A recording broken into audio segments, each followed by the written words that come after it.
Welcome to meeting news. నేను Prasad.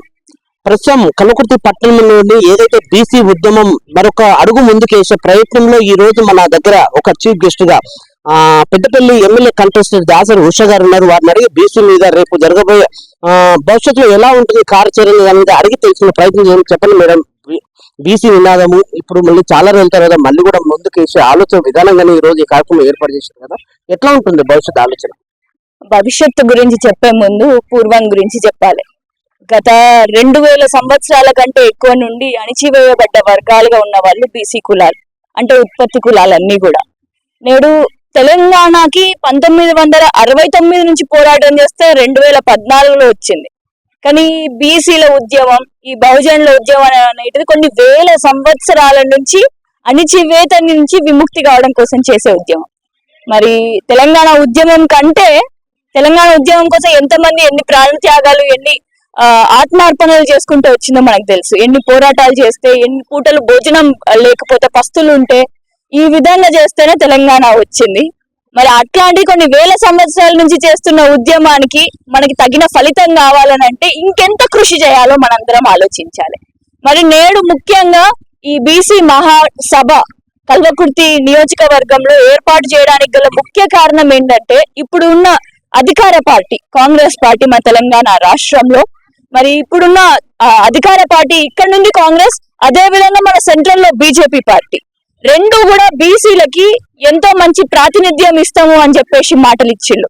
Congress party Kamareddy declaration లో 42% local body ఎన్నికల్లో బీసీలకు ప్రాధాన్యత ఇస్తాము అని, రిజర్వేషన్ కల్పిస్తాము అని చెప్పిళ్ళు.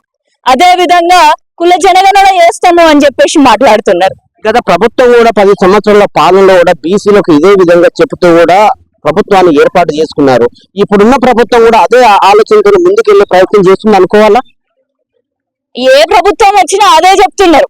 ఇప్పుడు నేను కూడా ఒక పార్టీకి చెందిన దాన్నే అయినప్పటికీ కూడా నా పార్టీని కూడా నేనేమని విమర్శిస్తున్నానంటే, మనం చెప్పుడు మాత్రమే కాదు, మనం అమలు చేయాలి, అమలులోకి చేయాలి అని చెప్పేసరికి ఇప్పుడు నేనున్నటువంటి బీఆర్ఎస్ పార్టీ నుండి మరి కేసీఆర్ సార్ గారి అధ్యక్షతన, అదే విధంగా కేటీఆర్ అన్న గారి అధ్యక్షతన మేము నిన్న మొన్న చెన్నైకి వెళ్ళి అక్కడ అసలు బీసీలకి 50% రిజర్వేషన్ రావడానికి గల కారణాలు ఏంటి అని చెప్పేసి అధ్యయనం చేయడానికి మమ్మల్ని పంపించిళ్ళు. అధ్యయనం చేసి మళ్ళీ తిరిగి తెలంగాణకి నేడు వచ్చినాం. మరి బీసీలకి ఎట్లయితే నిజంగా వాళ్ళకి రావాల్సిన వాటా వస్తుంది, మాకు రావాల్సిన వాటా వస్తుంది అని చెప్పేసి దానికోసం మనం ఎలాంటి ప్రయత్నాలు చేయాలి, ఎలాంటి అజిటేషన్లు చేయాలి అని చెప్పేసి మేము ఆ రూపకల్పన చేసి ముందుకు వెళ్తాము అని చెప్పేసి మేము తెలియజేస్తాం. 50% పైగా ఉన్న బీసీ కులాల్లోని ఇప్పుడు కూడా రాజ్యం మాకే కావాలి, మా లీడర్ మాకే కావాలి, ఎందుకు మనం ఒకే తాటిపైకి రాలేక బీసీలు ఒక అగ్రస్థానం లేక ఇంకా కింద స్థానంలోనే ఈ పోరాటం చేస్తూ ఉన్నారు? ఎన్ని రోజులు, ఎన్ని ఏళ్ళు ఈ పోరాటం జరుగుతూ ఉంటుంది?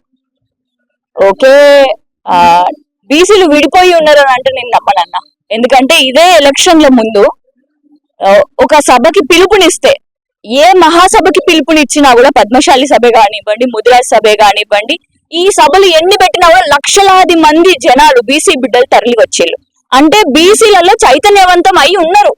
కానీ దాని అజిటేషన్ రూపకంగా మేము బయటకి తేవడానికి మాకు దానికి గల నాయకత్వంలో మాకు ఇంకా సమర్థత లేదు అని అనుకుంటున్నాం. ఆ సమర్థత ఉండాలి అని అంటే అంత త్యాగం కూడా చేయాలి.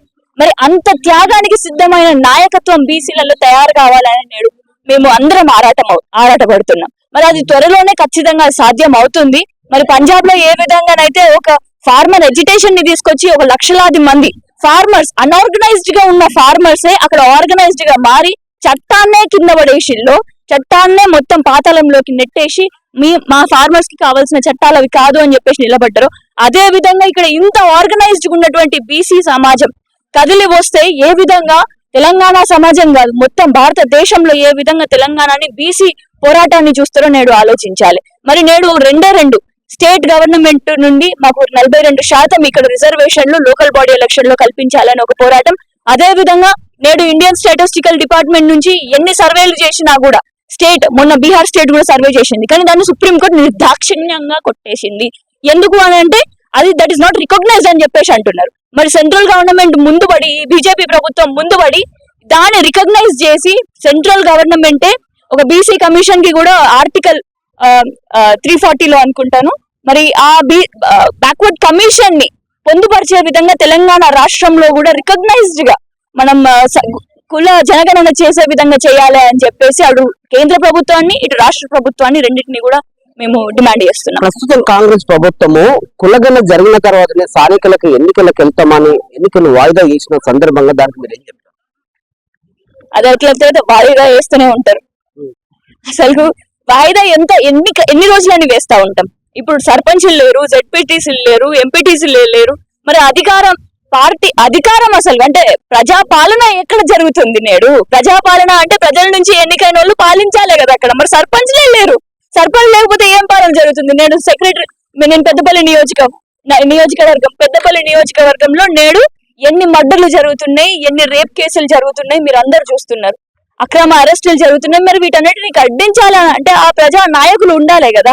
నేడు ఏ గ్రామంలో చూసినా కూడా ఈ 6 హామీలు అని చెప్పేసి ప్రభుత్వమే ఇచ్చింది.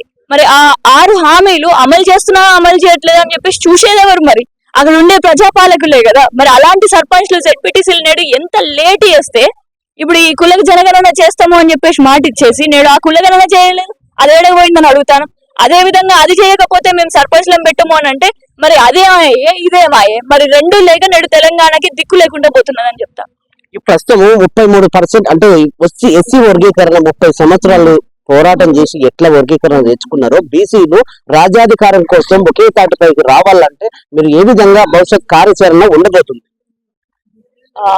భవిష్యత్ కార్యాచరణ ప్రస్తుతానికి నేను గమనించినంత వరకు ఏ నియోజకవర్గంలో ఉండే బీసీ లీడర్లు అందరూ కూడా ఏకమై ఆ నియోజకవర్గంలో నేడు కల్వకుర్తిలో జరిగినటువంటి బీసీ మహాసభ రూపకంగా ప్రతి నియోజకవర్గంలో ఈ విధంగా ఏర్పాటు చేస్తున్నారు.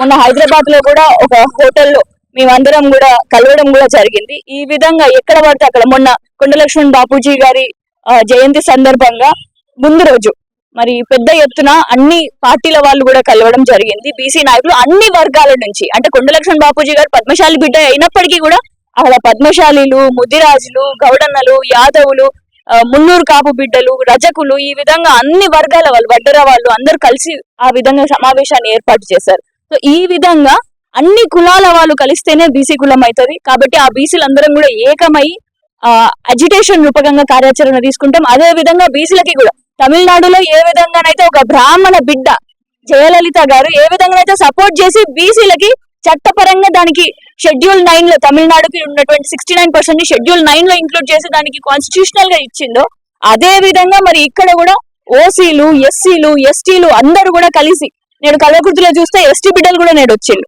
లంబాడి బిడ్డలు కూడా. మరి ఈ విధంగా ఓసీ, ఎస్సీ, ఎస్టీలు అన్ని కూడా కలిసి బీసీలకి మద్దతు ఇస్తున్నాయి. మరి ఈ విధంగానే కార్యాచరణ ముందుకు తీసుకొని వెళ్తామని కూడా మీకు తెలియజేస్తాం. భవిష్యత్తులో ప్రధానంగా చివరిగా చెప్పండి, బీసీలకు మీరు ఏ పిలుపునిస్తారు? బీసీలకి ఇప్పుడు ఉన్నటువంటిది ఇప్పుడు ముందు రోజుల్లో ఒక 10 సంవత్సరాల తర్వాత, 5 సంవత్సరాల తర్వాత, 15 సంవత్సరాల తర్వాత నాకు తెలియదు, కానీ అందరూ ఏమంటారంటే బీసీ ముఖ్యమంత్రి కావాలని అంటారు. కానీ బీసీ ముఖ్యమంత్రి అని అంటే ఇప్పుడు మన ప్రధానమంత్రి తెలంగాణ బిడ్డ అయినప్పుడు పివి నరసింహారావు గారు ప్రధానమంత్రి అయ్యిళ్ళు తెలంగాణ నుంచి, కరీంనగర్ నుంచి. అయినప్పటికీ కూడా మనకు ఆ సమయంలో తెలంగాణ ఇవ్వలేదు. ఎందుకంటే కేవలం ఒక్క వ్యక్తిగా ఉంటే మనకి స్వతంత్రం వస్తుంది, మన తెలంగాణకి రాష్ట్రం వస్తుంది అని చెప్పేసి అనుకోవడం మూర్ఖత్వం. కాబట్టి మనం బీసీ ముఖ్యమంత్రి కావాలి, అది కావాలి, అవును, ఎప్పటికైనా కావాల్సిందే. కానీ దానికంటే ముందు మనం ఏం కావాలి? దానికంటే ముందు మనం ప్రతి ఒక్క గ్రామంలో ఒక బీసీ బిడ్డను ఉంచే విధంగా మనం ప్రయత్నం చేయాలి, బీసీ బిడ్డను గెలిచే విధంగా ప్రయత్నం చేయాలి.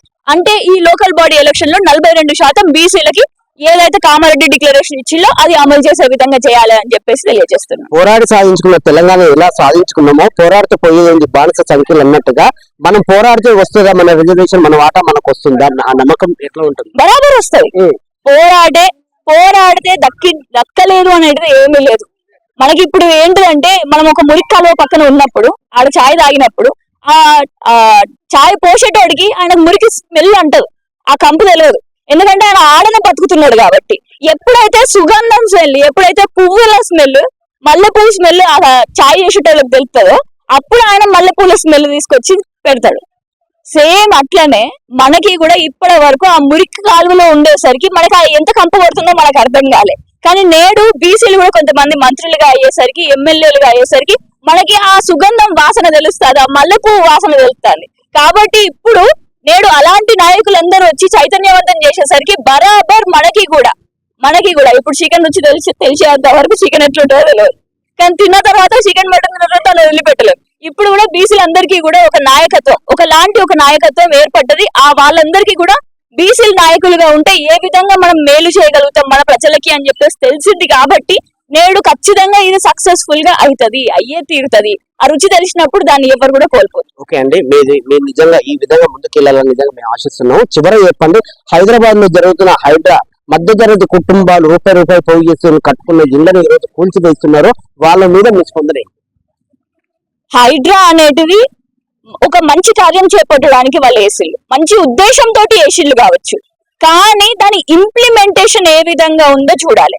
నేడు అసలు గుడిసెలను కూడా కూలగొడుతున్నారు, మనం చూసిన రేకుల్ని కూడా కూలగొడుతున్నారు. ఓనర్లు రెంట్కి అద్దెకి తీసుకొని ఉంటున్న వాళ్ళు లక్షల రూపాయలు పెట్టి వాళ్ళు ఒక చిన్న కుటీర పరిశ్రమ లాంటిది ఏర్పాటు చేసుకుంటే అలాంటి పరిశ్రమకి ఉన్నటువంటి మెషిన్లని కూడా కూలగొడుతున్నారు. చిన్నారుల పుస్తకాలను కూడా తీసుకొని ఇవ్వకుండా, వాళ్ళు తినేటప్పుడు భోజనం కూడా తిననీయకుండా మరి ఇష్టం వచ్చినట్టు నేను దౌర్జన్యంగా, అంటే దాని ఇంప్లిమెంటేషన్ అనేది ఎంత ఘోరంగా ఉన్నదో ఆలోచించారు. మీ ఉద్దేశం ఇంప్లిమెంటేషన్ జరగట్లేదు అంటే గ్రౌండ్ లెవెల్ లో ఏదైతే వాళ్ళు స్థలం రికవరీ చేస్తున్నారో ఇప్పటికే 100 ఎకరాలకు ప్రభుత్వానికి రికవర్ అయిపోతుంది. కాబట్టి ఈ విధంగా వెళ్తే హైదరాబాద్ ను మనం కొంచెం మంచి అంటే ఉన్న ప్లేస్ ని మనం అందంగా చూసుకునే ఆ ప్రయత్నంలో భాగంగా సీఎం రేవంత్ రెడ్డి గారు తీసుకున్న నిర్ణయం తప్పంటారా? ఎట్ వాట్ కాస్ట్ అని అడుగుతున్నా, రీహాబిలిటేషన్ ప్రోగ్రామ్ ఏది అని అడుగుతానా. ఇప్పుడు ఒక బిడ్డని అక్కడ ఉన్నటువంటి వాళ్ళు కూడా మాక్సిమం బహుజన బిడ్డలే, బీసీ ఎస్సీ ఎస్టీ మైనారిటీ వర్గాలకు చెందిన వాళ్ళే. ఆ మురికాలువలో ఉండడానికి వాళ్ళకి ఏం సోకు కాదు. ఎక్కడ దిక్కుతోచని పరిస్థితుల్లో ఎక్కడ చోటు లేక వాళ్ళు అక్కడ ఉంటున్నారే కానీ వాళ్ళకి బయట ఎక్కడైనా చోటు దొరికితే వాళ్ళు అక్కడ ఉండరా? మీరు ఉంటారా అన్న చెప్పండి. మురికాలువలో ఉండమని అంటే మనం ఇల్లు కట్టుకుంటాం మురికాల మీద, కానీ వాళ్ళు నేడు ఉన్నారు అని అంటే వాళ్ళకి ఎక్కడ లేక అక్కడ ఉన్నారు. కాబట్టి అలాంటి వాళ్ళందరికీ కూడా రీహాబిలిటేషన్ ప్రోగ్రామ్స్ చేయాలి. నేడు అదే విధంగా ఒక పార్ట్ ఏమో ఇది, ఇంకొక పార్ట్ ఏమో వాళ్ళు కొన్ని కోట్ల రూపాయలు ఏ అధికారుల దగ్గర నుంచి అయితే పర్మిషన్లు తీసుకొని కొన్ని కోట్ల రూపాయలు ఇచ్చి వాళ్ళు ఇల్లు కట్టుకున్నారు. నేను వాళ్ళకి డబుల్ బెడ్రూమ్లు ఇవ్వడం అని అంటే ఎంత సమంజసం? దానికి కోట్ల రూపాయలు వాళ్ళు ఎక్కడ పోతున్నాయి? మరి దీనికి వాళ్ళకి అన్యాయం చేసింది ఎవరు? ఏ ప్రభుత్వం? అంటే ఓ రకంగా మీరు స్వాగతిస్తుంది, ఓ రకంగా వ్యతిరేకిస్తున్నారు. అంటే మధ్యతరగతి కుటుంబాలకు అన్యాయం జరుగుతుంది, డబ్బున్న వాళ్ళతో రికవరీ చేసుకునే కార్యక్రమం బాగా ఉంది, అది గ్రౌండ్ లెవెల్ ఇంప్లిమెంటేషన్ జరిగితే బాగుంటుంది అనేది ఆలోచన. రీహాబిలిటేషన్ ప్రోగ్రామ్స్ తోటి అదే విధంగా ఎవరికైతే నష్టం వస్తుందో ఆ నష్ట పరిహారం చెల్లించిన తర్వాతనే, 2 చెల్లించండి 3 చెల్లించండి, కానీ ఆ నష్ట పరిహారం ₹1 కూడా చెల్లించలేదు నేడు. మరి ఆ విధంగా చేస్తే మాత్రం దాన్ని ఖచ్చితంగా మేమందరం కూడా రద్దు చేయాలనే చెప్పి కోరుకుంటాం. కానీ హైడ్రా ఉద్దేశం ఏదైతే అక్రమంగా కట్టుకున్నాయో వాళ్ళని FTL గానీ బఫర్ జోన్ లో గానీ, ఎందుకంటే వాళ్ళ ప్రాణ నష్టాలు కూడా ఉంటాయి కాబట్టి హైదరాబాద్ కే నష్టం ఉంటది కాబట్టి అక్కడి నుంచి తీసుకొని వెళ్ళడం అనేది మంచి ఉద్దేశం. కానీ దాని ఇంప్లిమెంటేషన్ వచ్చేసరికి దాన్ని మాత్రం మేము ఎట్లాగూ సమర్థించాం. థ్యాంక్ యూ అండి. ఇదండి దాసరి ఉష గారు ఆవేదన చేస్తే పోరాడి సాధించుకున్న తెలంగాణ ఎట్లయితే సాధించుకున్నామో అట్లాగే బీసీల ఆలోచన కానీ రిజర్వేషన్ 43% కూడా సాధించుకోవడానికి ఒక అవకాశం ఉంది. బీసీలు అందరూ ఏకంగా అంటే ఒకే తాటిపైకి రండి, ఒకే ప్లాట్ఫామ్ ఎంచుకోండి. మన రిజర్వేషన్లు మన రాజ్యాధికారం కోసం మనం ఏదైతే చేస్తున్నామో ఆ ఫైట్ ని మనం నిజంగా ఖచ్చితంగా చేయండి, మనం సాధించుకునే దారిలో ఉంటామని దాసరి ఉష గారు చెప్తున్నాం. చూస్తున్నాను మీటింగ్ న్యూస్, మీ ప్రసాద్ కర్మకుర్తి.